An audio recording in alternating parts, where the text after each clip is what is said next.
প্রিয়জনের সঙ্গে আনন্দ ভাগাভাগি করতে আজ ঈদের তৃতীয় দিনেও বাড়ি ফিরছেন নগরবাসীরা।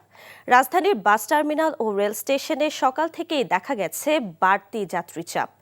মহাখালী বাস টার্মিনালে যাত্রীরা জানান, ঈদের আগে যাত্রীদের অতিরিক্ত চাপ থাকার কারণে পরিবার নিয়ে এখন গ্রামে ফিরছেন তারা।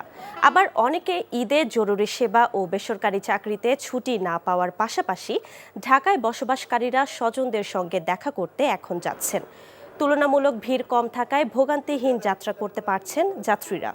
এদিকে স্বজনদের সঙ্গে ঈদের ছুটি কাটিয়ে ঢাকায় ফিরছেন অনেকে। কমলাপুর রেল স্টেশনের চিত্র প্রায় একই রকম। সকালে ঈদের ছুটি কাটিয়ে আসার তুলনায় ঢাকায় ছেড়ে যাওয়ায় যাত্রীর সংখ্যা বেশি দেখা গেছে রেল স্টেশনে। এই মুহূর্তে রাজধানীর কমলাপুর রেল স্টেশনে আছেন সিনিয়র করেসপন্ডেন্ট সেলিম মালিক, সরাসরি যুক্ত হচ্ছেন তিনি। সেলিম, বাস টার্মিনাল ও রেল স্টেশনের আজকের চিত্র কেমন দেখছেন?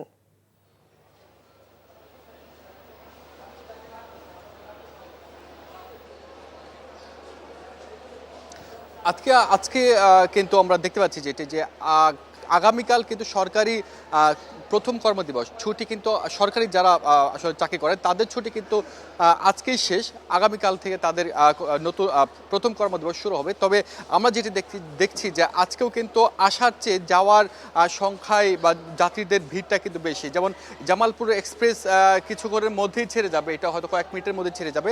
আমরা দেখতে পাচ্ছি যে একদম প্রত্যেকটি সিট কিন্তু প্রত্যেকটা বগি কিন্তু কানায় কানায় পূর্ণ, এবং সাধারণ যাত্রীরা যেটি বলছেন যে তারাও অনেকে এই জরুরি কাজের কারণে অনেকে বেসরকারি চাকরি করেন, অনেকের ব্যক্তিগত চাকরি করে থাকেন, ড্রাইভাররা যারা রয়েছেন তারা আসলে এই সময় ঈদের সময় ছুটি পাননি, তারা এখন যাচ্ছেন। অনেকে আমাকে জানিয়েছেন, একজন জানিয়েছেন যে উনি ফায়ার সার্ভিসে জব করেন, আরেকজন জানিয়েছেন তিনি নৌবাহিনীতে জব করেন।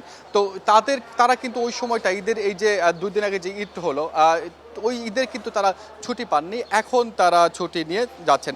আবার অনেকে আমাকে জানিয়েছে যে তারা ঢাকায় বসবাস করেন আর ঢাকায় ঈদ করেছেন, কিন্তু জামালপুর বা ময়মনসিংহ তাদের আত্মীয় রয়েছেন, সেই আত্মীয়দের সাথে দেখা করতে যাচ্ছেন। আগামী 2 দিন পর কিন্তু আপনার আমাদের ইন্ডিপেন্ডেন্ট ডে, তো তখন কিন্তু একটা ছুটি রয়েছে, আমাদের সরকারি ছুটি রয়েছে। এছাড়া পরবর্তী শুক্র এবং শনিবার সরকারি ছুটি রয়েছে। তো আগামী 3 দিন, কালকে বাদে কিন্তু আগামী আরও 3 দিন আমাদের ছুটি পাওয়ার সম্ভাবনা রয়েছে। যারা এই আগামীকাল এবং পরশু দিন ছুটি নিয়ে থাকবেন, সরকারি বা বেসরকারি, তারা কিন্তু আরও 3 দিন ছুটি কাটানোর সম্ভাবনা রয়েছে। একটি ট্রেন এই মুহূর্তে আসছে, এই ট্রেনটি কিন্তু আমরা দেখতে পাচ্ছি যে মোটামুটি খালি বলা যেতে পারে, খুব বেশি একটি যাত্রী নেই। অর্থাৎ যেটি বলছিলাম যে যাওয়ার চেয়ে আসার পরিমাণ যাত্রী কিন্তু আসলে কম দেখতে পাচ্ছি। তো এই ছিল ট্রেনের যাত্রার খবর। জানছিলাম ঈদ পরবর্তী যাত্রার খবর।